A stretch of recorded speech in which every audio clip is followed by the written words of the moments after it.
What is going on, Isles fans? Matt O'Leary back with Up the Turnpike, and today I'm going to be reacting to Corey Prodman's prospect rankings list and some surprises for the New York Islanders, and surprises in mostly a positive way. So if you don't know, every single year, Corey Prodman, who works for The Athletic, he ranks each team by their prospect pool.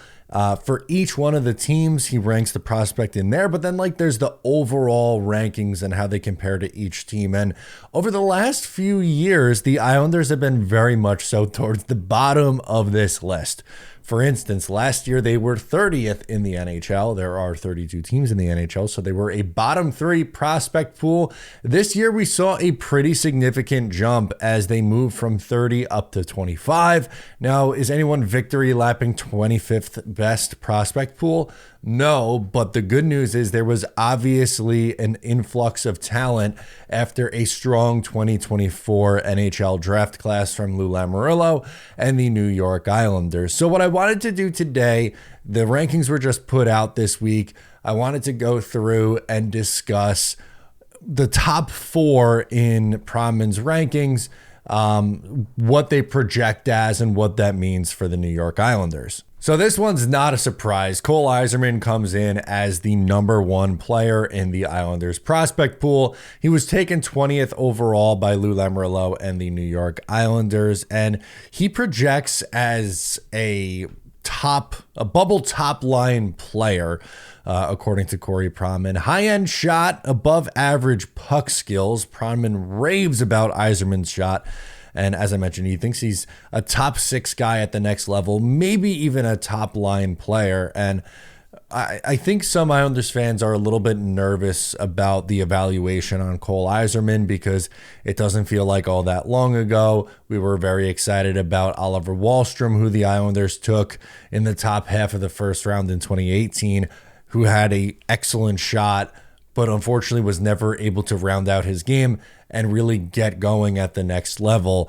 Some think, oh my God, this is going to be an Oliver Wahlstrom 2.0, and there's a chance that any prospect busts. So I'm not going to sit here and tell you that Cole Eiserman is bust proof. That doesn't seem realistic. But what I will tell you is that I think Cole Eiserman absolutely has the talent to be a top six player at the next level, and sooner rather than later. Now, I'm not saying this year, but maybe by 2025, Cole Eiserman is forcing his way and forcing the Islanders' hands to keep him in, or to get him in the lineup. And a right-handed winger who can be a goal scorer is going to be a major need for this team for a few reasons. Number one, Kyle Palmieri.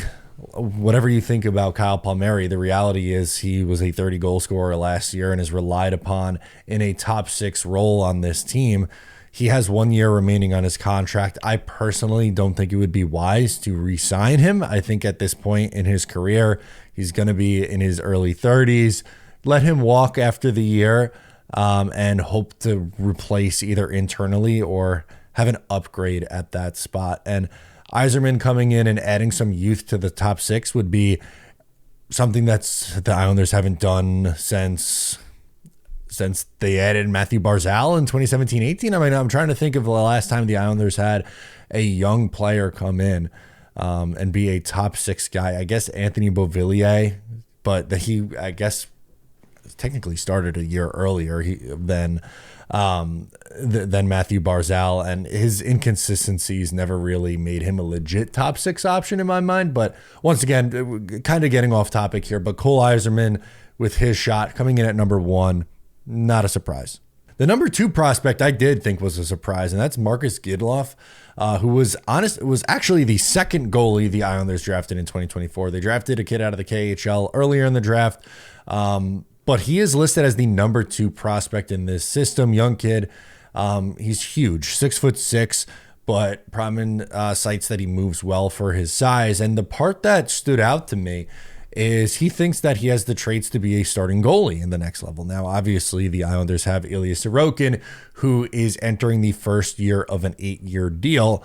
But we do know that the Islanders like to have a capable backup goalie. They've run a strong two-goalie system for essentially a decade now. So going back to 2015-16, they brought in Thomas Greiss, and it was Halak and Greiss, and then it was Greiss and Robin Lehner, and then you added Semyon Varlamov to the fold, and then you added Ilya Sorokin, and it had the Sorokin-Varlamov duo, and you have Varlamov just signed a new deal, not this, I guess a year ago now. He's going into year 2 of a 4-year deal that is a backup kind of deal for Ilya Sorokin, but at his age, we don't know how much longer he is going to one, play, and two, play at a high level. Last year, he played at a very high level for a backup and even took over as a starter. But having a guy who can maybe be your long-term backup and be like a 1B almost to Ilya Sorokin is a good problem to have. And he's young, playing at a high level.